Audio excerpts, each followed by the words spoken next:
నమస్కారం అండి. నా పేరు రవి. ఇవాళ మన జర్మన్ ఛానల్‌లో ఇది వీడియో నంబర్ 20.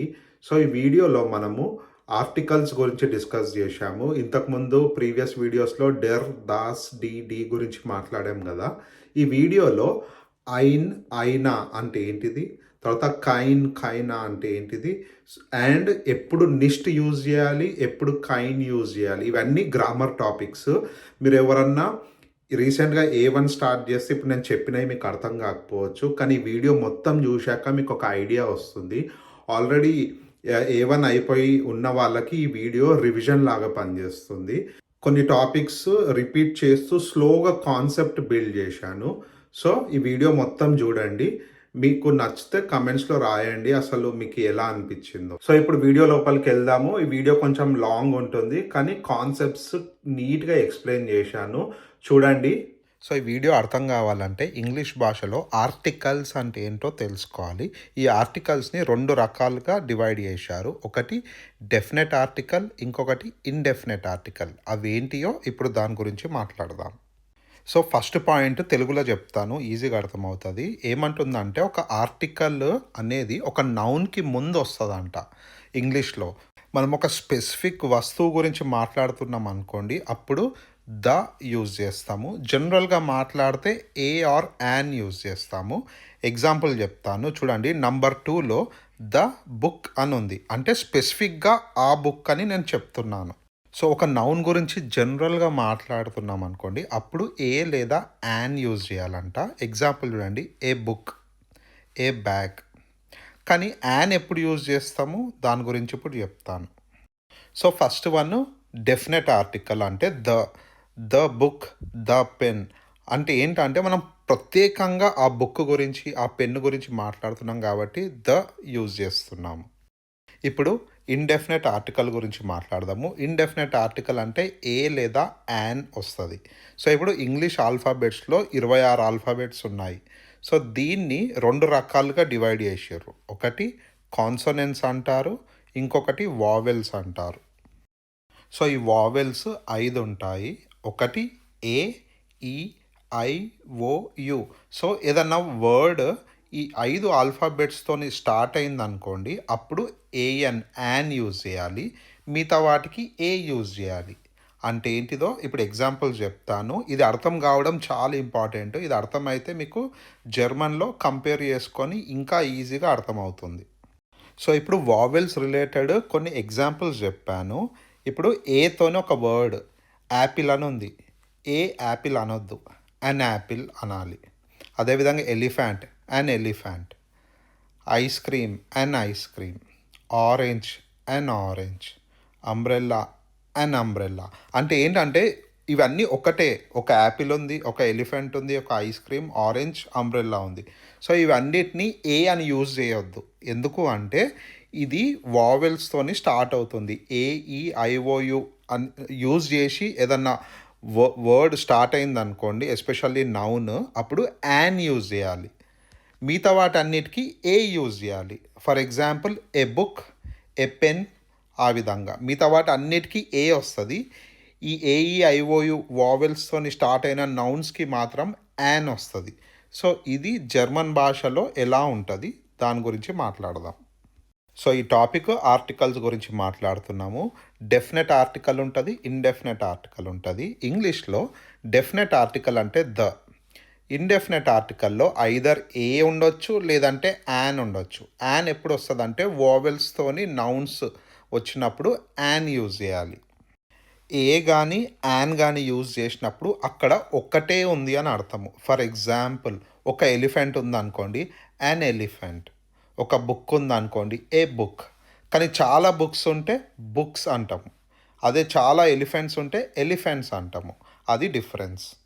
సో, ఏ లేదా యాన్ ఎప్పుడు కూడా సింగులర్ ఉన్నప్పుడే యూజ్ చేయాలి. అంటే ఒకటే ఉన్నప్పుడు యూజ్ చేయాలి. చాలా ఉంటే ఏ ఆర్ యాన్ యూజ్ చేయొద్దు. సో, ఇంగ్లీష్లో డెఫినెట్ ఆర్టికల్లో ఉట్టి ద ఉంటుంది. కానీ జర్మన్ భాషలో 4 ఉంటాయి. అదేంటో ఇప్పుడు చెప్తాను. డెర్ అంటే మాస్కులిన్, దాస్ అంటే న్యూట్రల్, డి అంటే ఫెమినిన్, మళ్ళీ డి అంటే ప్లూరల్. ఆల్రెడీ మనం 4 వీడియోస్ మాట్లాడాము నౌన్స్ గురించి. సో మీరు ప్రీవియస్ వీడియో చూస్తే మీకు ఇది తప్పకుండా అర్థమవుతుంది. సో ఇప్పుడు ఇండెఫినెట్ ఆర్టికల్ ఇంగ్లీష్లో ఏ లేదా యాన్ ఉంటుంది. చెప్పాను కదా, యాన్ వోవెల్స్ ఉన్నప్పుడు యూజ్ చేస్తారు. కానీ అదేవిధంగా జర్మన్ భాషలో చూస్తే మేల్ మాస్కులిన్ వచ్చినప్పుడు ఐన్ ఉంటుంది, న్యూట్రల్ ఉన్నప్పుడు ఐన్ ఉంటుంది, ఫీమేల్ ఉన్నప్పుడు ఐనా ఉంటుంది, ప్లూరల్ ఉండదు. ఎందుకంటే ఇంగ్లీష్లో కూడా అంతే. ఏ బుక్ అంటాము, 5 బుక్స్ ఉన్నాయనుకోండి బుక్స్ అంటాము, బుక్ పక్కన ఎస్ పెట్టినాం బుక్స్.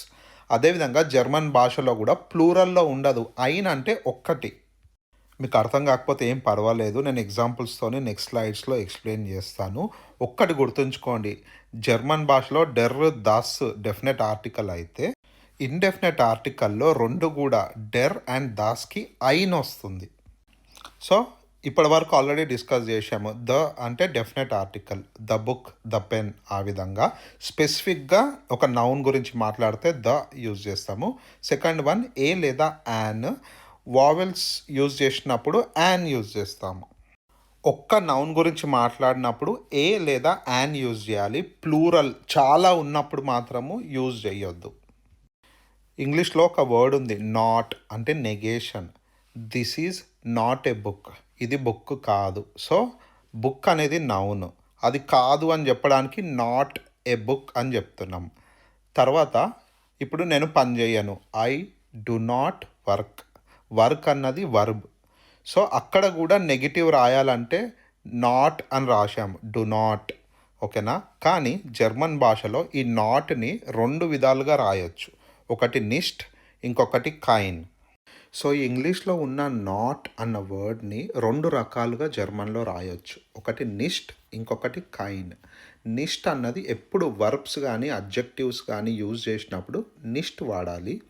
అదే నౌన్స్ని నెగిటివ్ చేయాలనుకున్నప్పుడు కైన్ వాడాలి. మీకు ఎగ్జాంపుల్స్ నేను చెప్తాను నెక్స్ట్ స్లైడ్స్లో. ఇప్పుడు ఒక టేబుల్ పరంగా నేర్చుకుందాము. డెర్, దాస్, డి. వీటిని డెఫినెట్ ఆర్టికల్ అంటారు, ఇంగ్లీష్లో ద అంటాము. సో ఇప్పుడు నెక్స్ట్, ఇంగ్లీష్లో ఇండెఫినెట్ ఆర్టికల్ అంటే ఏ లేదా యాన్ వస్తుంది. ఇది జర్మన్ భాషలో మాస్కులిన్ అండ్ న్యూట్రల్ ఉన్నప్పుడు ఐన్ అని రాయాలి, ఫెమినిన్లో ఐనా అని రాయాలి, ప్లూరల్లో ఏముండదు. సింపుల్, ఒక బుక్ ఉంటే ఐన్ బుక్ అంటాము, చాలా బుక్స్ ఉంటే బ్యూషర్ అంటాము. అర్థమైందా? అందుకే ఐన్ అన్నది ప్లూరల్లో ఉండదు.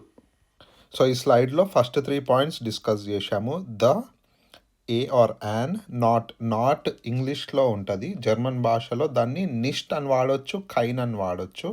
నిస్ట్ ఏమో వర్బ్ ఆర్ అడ్జెక్టివ్కి వాడతారు, కైన్ మాత్రం నౌన్కే వాడతారు. సో కింద నేను ఒక టేబుల్ వేసాను, ఆ టేబుల్ డిస్కస్ చేద్దాం. సో ఈ టేబుల్లో 3 లైన్స్ వేసాను, 1 2 3. ఫస్ట్ వన్ ఏమో డెర్, దాస్, డి. ఇదైతే మీకు తెలుసు, ఇక్కడ గ్రీన్ కలర్లో రాశాను, డి ప్లూరల్. ఓకే. సెకండ్ వన్, డెర్ దాస్ ఉన్నప్పుడు ఐన్ అవుతుంది, ఐన్ అంటే ఏ, ఇంగ్లీష్లో ఆల్ఫాబెట్ ఉంది కదా, ఏ బుక్, ఏ పెన్. ఆ విధంగా ఫెమినిన్ వచ్చినప్పుడు ఐనా అవుతుంది, ఎండింగ్లో ఈ యాడ్ అవుతుంది. Okay. Next one, negation, negative చెప్పాలనుకున్నాం అనుకోండి నౌన్కి, నంబర్ 3లో కైన్ ఉంటుంది, మాస్కులిన్ అండ్ న్యూట్రల్కి. ఫెమినిన్కి మాత్రం కైనా, ప్లూరల్కి కైనా అవుతుంది. ఇది నంబర్ 3. సో నేను పైన ఒక బాక్స్ వేసాను చూడండి, రెడ్ కలర్లో. డెర్ దాస్ అయినప్పుడు ఐన్ ఉంటుంది, కైన్ ఉంటుంది. దాని పక్కన రాశాను డి ఉన్నప్పుడు ఐనా, కైనా. సో చూడండి, డి వచ్చినప్పుడు ఎండింగ్ ఈ వచ్చింది, ఐనా, కైనా. సో ఈ స్లైడ్లో అప్పర్ హాఫ్లో ఇంగ్లీష్లో ఎక్స్ప్లెయిన్ చేస్తున్నాను, ఫస్ట్ అర్థం చేసుకోండి. ఇంగ్లీష్లో positive, it is the bag, I want to buy. మీరు ఇట్లా చెప్పాలనుకుంటారు, ఇట్ ఈస్ ద బ్యాగ్. లేదు అనుకోండి, ఇట్ ఈస్ ఏ బ్యాగ్ అనొచ్చు. కానీ దీన్ని నెగిటివ్గా చెప్పాలనుకున్నారు అనుకోండి, it is not a bag అని చెప్పొచ్చు. ఇక్కడ ఇంగ్లీష్లో నాట్ అంటే నెగిటివ్. ఇదే మనం జర్మన్లో ఎలా చెప్తామో కింద ఉంది చూడండి. సో ఇప్పుడు కింది స్లైడ్లో ఎక్స్ప్లెయిన్ చేస్తున్నాను, ఇది జర్మన్లో ఉంది.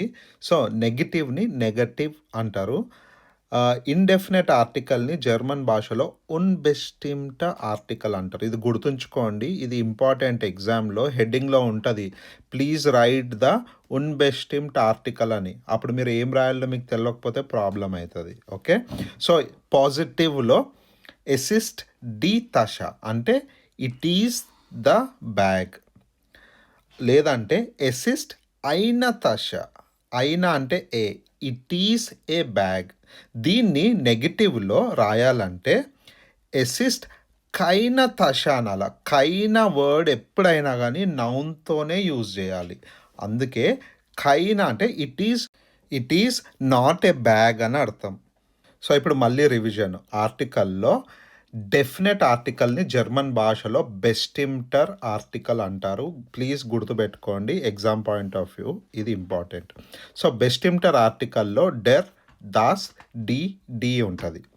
సో సెకండ్ వన్, ఇంగ్లీష్ భాషలో ఇండెఫినెట్ ఆర్టికల్ని జర్మన్ భాషలో ఉన్బెస్టిమ్టర్ ఆర్టికల్ అంటారు. సో దీంట్లో మాస్కులిన్, నాయిత్రూమ్ రెండిట్లో ఐన్ వస్తుంది, ఫెమినిన్లో ఐనా వస్తుంది, ఎండింగ్లో ఈ ఉంటుంది ఫెమినిన్లో. ఎప్పుడు ప్లూరల్లో ఏముండదు, ఎందుకంటే ఐన్ అంటే ఒకటి, ప్లూరల్ అంటే చాలా. జర్మన్ భాష ఎప్పుడైనా కంపేర్ చేసుకుంటూ చదివితే ఈజీగా వస్తుంది. చూడండి, ఇప్పుడు 3 కాలమ్స్ వేసాను. బెస్టిమ్ట ఆర్టికల్, ఉన్బెస్టిమ్టర్ ఆర్టికల్. ఉన్బెస్టిమ్ట ఆర్టికల్ నెగిటివ్లో ఎప్పుడు కైన్ యూజ్ చేస్తాము, ఫెమినిన్లో కైనా, ప్లూరల్లో కైనా వస్తుంది. సో ఈ స్లైడ్ గుర్తుంచుకోండి. సో ఇప్పటిదాకా ఎక్స్ప్లెయిన్ చేసినవన్నీ గ్రామరు. ఒక్కసారి నౌన్స్తో యూజ్ చేద్దాము. ఇక్కడ 3 నౌన్స్ తీసుకున్నాను, ఒకటి మేల్, న్యూట్రల్, ఫీమేల్. సో దీంట్లో ప్లూరల్ కూడా ఉంది. ఇప్పుడు డెర్ ఫ్రాయిండ్, డిఫ్రాయిండ్ అన్నది plural. So first one. Second one, దస్ అవుటో, డి అవుటోస్, ఎండింగ్ ఎస్ ఉంది చూడండి ప్లూరల్లో, అంటే కార్. నంబర్ 3, డి వోనుంగెన్ అంటే అపార్ట్మెంట్. సో వీటిని ఆర్టికల్స్లో ఎలా యూజ్ చేయాలి ఇప్పుడు చెప్తాను. So first short cuts discuss చేద్దాము. ప్లూరల్లో ఎప్పుడు కూడా కైనానే ఉంటుంది. ఓకే, ఇది టిప్. సో ఇప్పుడు ఫస్ట్ వన్, డెర్ ఫ్రాయిండ్కి ఉన్బెస్టిమ్ట్లో ఐన్ ఫ్రాయిండ్ అవుతుంది. న్యూట్రల్లో కూడా ఐనే ఉంటుంది. ఓకే, ఉన్బెస్టిమ్ట్లో ఐన్ కాస్త కైన్ అవుతుంది, కైన్ ఫ్రాయిండ్ అంటే నో ఫ్రెండ్. ఇప్పుడు నంబర్ 2, దస్ అవుటో, అది కాస్త ఉన్బెస్టిమ్ట్లో ఐన్ అవుటో అవుతుంది. ఉన్బెస్టిమ్ట్ నెగిటివ్లో కైన్ అవుటో అవుతుంది. సో మీరు చూడండి, ఐన్ డెర్లో, దాస్లో ఐన్ ఉంటుంది, ఉన్బెస్టిమ్ట్ నెగిటివ్లో డెర్లో, దాస్లో కైన్ ఉంటుంది, సేమ్ ఉంటాయి. ఇలా గుర్తుపెట్టుకోండి. ఇప్పుడు నంబర్ 3, ఫెమినిన్. డి వోనుంగ్ ఉన్బెస్టిమ్ట్లో అయిన వోనుంగ్ అవుతుంది, ఎండింగ్లో ఈ వచ్చింది. అదేవిధంగా ఉన్బెస్టిమ్ట్ నెగిటివ్లో కైన వోనుంగ్ అవుతుంది. సో చూడండి, ఫెమినిన్ ఉంటే ఎండింగ్లో ఈ పెట్టాలి. సో ఈ వీడియోలో చాలా గ్రామర్ పాయింట్స్ డిస్కస్ చేశాము. ఇప్పుడు నేను కొన్ని క్వశ్చన్స్ అడుగుతాను. ఆ క్వశ్చన్స్కి మీ దగ్గర ఆన్సర్ ఉంటే మీకు ఈ వీడియో అర్థమైనట్టు. ఫస్ట్ వన్, బెస్టిమ్ట ఆర్టికల్ అంటే ఏంటిది, ఇంగ్లీష్లో దాన్ని ఏమంటారు? సెకండ్ వన్, ఉన్బెస్టిమ్ట ఆర్టికల్ అంటే ఏంటిది, ఇంగ్లీష్లో ఏమంటారు? తర్వాత నెగేషన్, నెగిటివ్ని ఎలా అంటారు? నిస్ట్ అంటే ఏంది, కైన్ అంటే ఏంది, ఎప్పుడు యూజ్ చేయాలి? సో వీటికి మీ దగ్గర ఆన్సర్స్ ఉన్నాయనుకోండి, మీకు ఈ వీడియో అర్థమైనట్టు. సో ఈ వీడియోలో జస్ట్ కాన్సెప్ట్ మాత్రం ఎక్స్ప్లెయిన్ చేశాను. నెక్స్ట్ వీడియోలో ఈ వీడియో రిలేటెడ్ కొన్ని ఎక్సర్సైజెస్ చేద్దాము. అప్పుడు మీకు ఎక్కువ కాన్ఫిడెన్స్ వస్తుంది. నేను కొన్ని సెంటెన్స్ స్ట్రక్చర్స్ అవి కూడా డిఫైన్ చేస్తాను నెక్స్ట్ వీడియోలో. సో ఈ వీడియో మీకు నచ్చితే తప్పకుండా లైక్ చేయండి. మీకు ఏమన్నా సజెషన్స్ ఆర్ కామెంట్స్ ఉంటే రాయండి, నేను డెఫినెట్లీ ఆన్సర్ చేస్తాను. Thanks for watching.